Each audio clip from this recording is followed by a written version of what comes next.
Speed of A and B are in the ratio, speed आपको ratio में दी गई है और आपसे कह रहे हैं कि ए जो है वो 20 मिनट ज़्यादा लेते हैं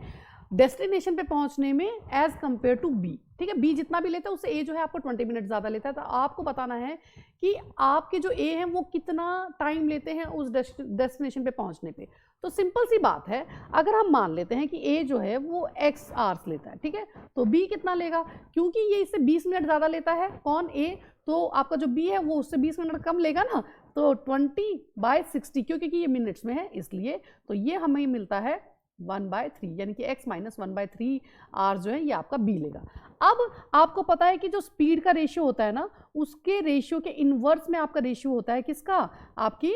टाइम जो उसमें लगेगा, तो उन दोनों का इन्वर्स रिलेशन है। तो अगर इनका इन्वर्स रिलेशन है टाइम का और स्पीड का, तो सिंपल सी बात है, यानी कि हमारा स्पीड का रेशियो क्या है 3:4, जबकि हमारा जो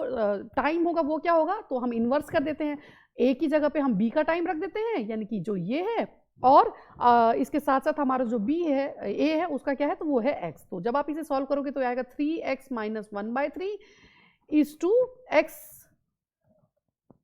3:4, ओके। तो 3x minus 1/3x equal to हो जाएगा 3/4। जब आप इसे सॉल्व करोगे तो क्या पता चलता है, ये होता है 12x minus 4 equal to 3 3 9x, 12x minus 9x equal to 4, यानी कि 3x इक्वल टू 4, और x इक्वल टू क्या आ जाता है, तो 4/3, और वही आप जब सॉल्व करते हो तो ये आता है